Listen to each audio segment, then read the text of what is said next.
दोस्तों, अगर आपने गुल्ली बुल्ली और सरकटा पार्ट 1 और 2 अभी तक नहीं देखा है तो पहले आप उसे देख लें, वरना ये स्टोरी आपको समझ में नहीं आएगी। पिछली वीडियो में आपने देखा था कि शॉन गुल्ली से कहता है चेन सॉ चलने की आवाज पास से ही आ रही है। इसका मतलब ये है कि वो सरकटा हमारे बिल्कुल करीब आ चुका है। छुपो जल्दी, कहीं उसने देख लिया तो हम मारे जाएंगे। और उसके बाद गुल्ली और शॉन दोनों अलग अलग जगह छुप जाते हैं। और अब आगे की स्टोरी देखते हैं।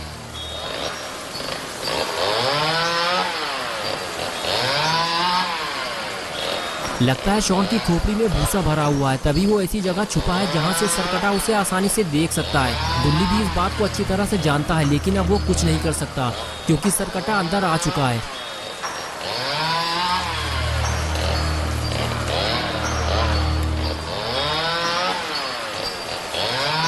शॉन की किस्मत अच्छी है कि सरकटे ने उसे नहीं देखा और वो आगे चला गया। और शॉन को ऐसा लगने लगा कि उसने छुपकर सरकटे को टोपी पहना दी है।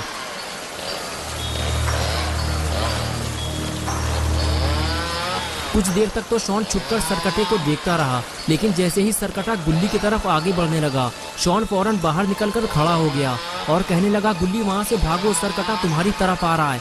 शॉन का बस इतना कहना था कि वो सरकटा वहीं रुक गया और शॉन की तरफ पलटा। शॉन ने जैसे ही देखा कि वो सरकटा मुझे देख रहा है, वो फौरन वहां से भागने लगा, क्योंकि शॉन इस बात को अच्छी तरह से जानता है कि सरकटे से दूर रहने में ही उसकी भलाई है। इसलिए वो फौरन घर की छत पर चढ़ गया, लेकिन अब सरकटा उसका पीछा इतनी आसानी से नहीं छोड़ने वाला। शॉन ने चिल्लाकर अपने लिए मुसीबत खड़ी कर ली है। गुल्ली ने जब शॉन को मुसीबत में फंसा देखा तो फौरन कुल्हाड़ी उठाकर उसकी मदद के लिए आगे जाने लगा। गुल्ली को भी अपनी जान का खतरा है, लेकिन अगर वो शॉन की मदद नहीं करेगा तो सरकटा शॉन को मार डालेगा। इसलिए गुल्ली छुपते छुपाते हुए धीरे धीरे सरकटे के पास जाने लगा, लेकिन अगर सरकटे ने गुल्ली को देख लिया तो वो उस पर हमला कर देगा। इधर शॉन सरकटे को डंडे से डराकर भगाने की कोशिश कर रहा है और सरकटे का सारा ध्यान शॉन पर है। बस इसी मौके का फायदा उठाते हुए गुल्ली ने सरकटे पर कुल्हाड़ी से हमला कर दिया और सरकटा सीढ़ी से नीचे गिर पड़ा। गुल्ली सरकटे का खेल यहीं खत्म कर देना चाहता है, लेकिन उसे समझ में नहीं आ रहा कि इसे मारा कैसे जाए। जब सर कटने के बाद भी ये जिंदा है तो अब ये मरेगा कैसे। तभी शॉन गुल्ली से कहता है कि तुम इसे मार नहीं पाओगे गुल्ली, तुम इसका पैर काट दो, फिर ये हमारा पीछा नहीं कर पाएगा। गुल्ली को शॉन की ये बात सही लगी और उसने कुल्हाड़ी से सरकटे का एक पैर काट दिया। शॉन ने कहा, एक पैर काटने से काम नहीं चलेगा गुल्ली, दूसरा वाला पैर भी काट दो। अगर तुम्हें डर लग रहा है तो मैं तुम्हारे पास आ जाता हूँ, ये लो। अब तुम्हें डरने की कोई जरूरत नहीं है, काटो इसका दूसरा पैर। और फिर गुल्ली ने सरकटे का दूसरा पैर भी काट दिया। शोरगुल की आवाज सुनकर झंडू अंकल भी वहां आ गए और कहने लगे, चलो जल्दी गुफा के अंदर चलते हैं वरना सरकटा आ जाएगा। गुल्ली बोला, अंकल अब हमें कहीं छुपने की जरूरत नहीं है, जिससे आप डर रहे हैं वो तो यहाँ पड़ा हुआ है, मैंने उसके पैर काट दिए हैं। अंकल को गुल्ली की बात पे भरोसा नहीं हुआ और वो सरकटे को देखने के लिए उसके पास चले गए। पास जाकर जब अंकल ने सरकटे को देखा, अब हमें कहीं छुपने की जरूरत नहीं है, जिससे आप डर रहे हैं वो तो यहाँ पड़ा हुआ है, मैंने उसके पैर काट दिए हैं।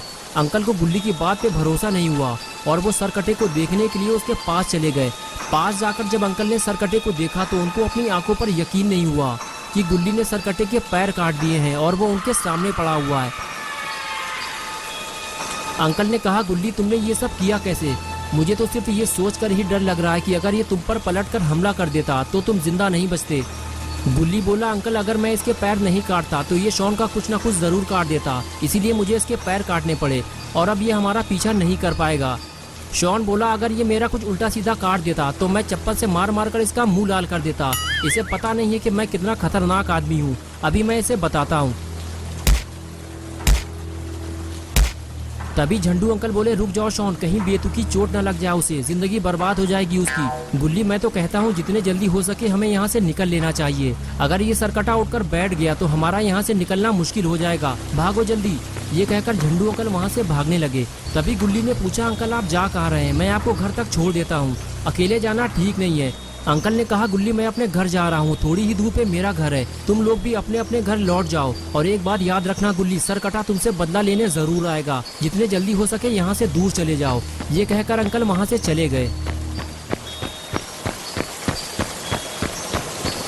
झंडू अंकल की बात सुनकर शॉन ने कहा, गुल्ली तुमने सुना है ना अंकल ने क्या कहा है, ये सरकटा तुमसे अपना बदला जरूर लेगा और तुम्हारी टांगे काट देगा। गुल्ली बोला, शॉन तुम अपने मुंह से मनहूसियत वाली बातें न निकाला करो, तुमने भी तो दीमक लगी हुई लकड़ी से इसे मारा है गुल्ली और शॉन बात कर ही रहे थे कि तभी अचानक से सरकटा उठकर बैठ गया और गुल्ली को वही बात याद आ गई कि उसकी टांगे भी काटी जाएंगी। ये देखकर गुल्ली ने कहा, शॉन मुझे कुछ जरूरी काम याद आ गया है, तुम यहीं रुको, मैं अभी आता हूँ। ये कहकर गुल्ली वहाँ से फरार हो गया। लेकिन अपना पॉटी बॉय शॉन अकेले कहाँ रुकने वाला, वो भी गुल्ली के साथ फरार हो गया। इधर बुल्ली परेशान है कि रात के 1 बजने वाले हैं, लेकिन गुल्ली और शॉन घर वापस नहीं आए हैं। हो सकता है गेम खरीदने के बाद दोनों बाबा के पास चले गए हों, लेकिन मुझे जाकर देखना होगा कि इतनी बारिश में ये लोग कहाँ चले गए हैं। और उसके बाद बुल्ली दोनों को ढूंढने घर से निकल जाता है।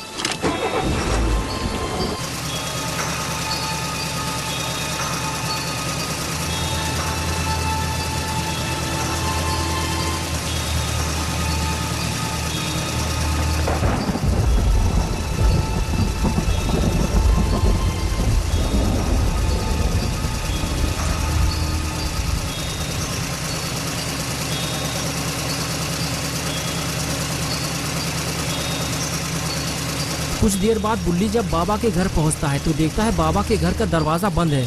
अगर गुल्ली और शॉन घर के अंदर होते तो घर का दरवाजा खुला होता और गुल्ली का स्कूटर यहाँ खड़ा होता। चलो चलकर बाबा से पूछते हैं कि गुल्ली और शॉन यहाँ आए तो नहीं थे।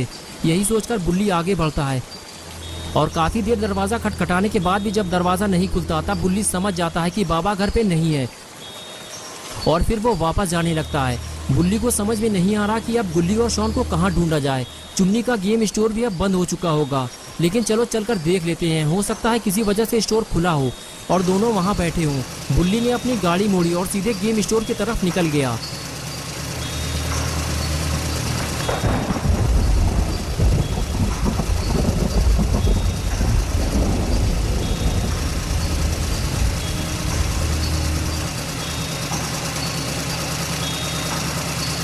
स्टोर पहुंचते ही बुल्ली को जोर का झटका लगा। उसने देखा कि स्टोर तो बंद पड़ा हुआ है।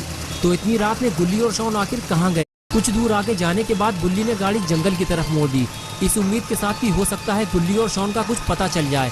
लेकिन बुल्ली बिल्कुल अकेला है, उसे अलर्ट रहना होगा क्योंकि गुल्ली और बुल्ली के दुश्मन काफी ज्यादा हैं। शॉन को तो लोग गधा समझकर छोड़ भी देते हैं, लेकिन बुल्ली पर अचानक से अटैक हो सकता है। ये क्या हुआ, बुल्ली ने अचानक से गाड़ी क्यों रोक दी। अरे ये तो रॉड की वैन है। चलो अच्छा हुआ बुल्ली को रॉड मिल गया। अब बुल्ली जंगल में अकेला नहीं है, लेकिन रॉड आधी रात में इस जंगल में क्या कर रहा है, वो भी बारिश में। बुल्ली जब आगे जाकर देखता है तो उसे कुछ ऐसा, ये बुल्ली को देखकर छुप क्यों रहा है। बुल्ली बोला, रॉड मैंने तुम्हें देख लिया है, लेकिन तुम छुप क्यों रहे हो। मैंने तुम्हारी गाड़ी में लगा हुआ खून भी देख लिया है, जरूर तुमने कोई कांड किया है तभी तुम यहाँ छुपे हुए हो। लेकिन रॉड कुछ नहीं बोलता, बस वो बार बार पीछे मुड़कर देखता रहता है। तो दोस्तों आखिर रॉड बुल्ली से क्या छुपा रहा है और रॉड की वैन में आखिर किसका खून लगा हुआ है, ये सब हम देखेंगे पार्ट 4 में। तो दोस्तों अगर आप पार्ट 4 देखना चाहते हैं तो इस वीडियो को लाइक करें और चैनल को सब्सक्राइब करें। बेल आइकॉन प्रेस करके ऑल नोटिफिकेशन ऑन करना ना भूलें।